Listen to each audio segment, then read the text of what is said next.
বাঁচবো আর কয়দিন। থাকেন না নিজে ভালো, অন্যকে একটু ভালো রাখেন।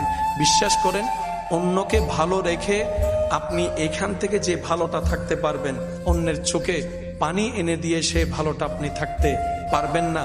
হয়তো জিত করে আপনি সাময়িক একটা জিতের আনন্দ আপনি হয়তো নিতে পারবেন, কিন্তু বিশ্বাস করেন, আপনার ভিতরে যদি বিন্দু পরিমাণ মনুষ্যত্ব থাকে, আপনি কারো উপর জুলুম করে কাউকে কষ্ট দিয়ে আপনি শান্তিতে রাত্রে ঘুমাতে পারবেন না।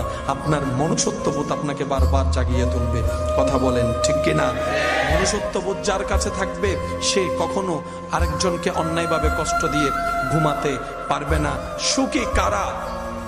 লিস্টি যদি করেন, আপনাকে প্রথম নাম্বারে রাখতে হবে জগতের পাগল যারা, তারাই সবচাইতে সুখী। এবার পাগলকে জিজ্ঞেস করেন, ভাই তুমি সুখীদের লিস্টিতে এক নাম্বারে কেন? সবাই তো হাসে, সবার হাসির মধ্যে কেমন যেন একটু ফরমালিন অভিনয়ের ভাব আছে, কিন্তু পাগল যখন হাসে দেখতে এত চমৎকার লাগে, মনে হয় যেন তার মনের আনন্দের হাসিটা তার চেহারাই দেখা যাচ্ছে। ও পাগল, তুমি এত সুন্দর করে হাসো কেন?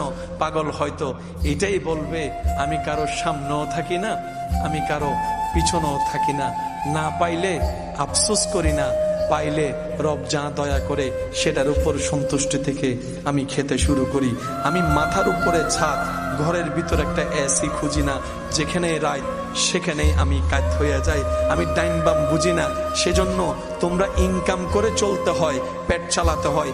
আমি পাগলের কোনো ইনকাম নাই, চাকরি ব্যবসা নাই, কিন্তু একজন রব যে আছে, ওই রাজ্জাকে আমাকে টাইমে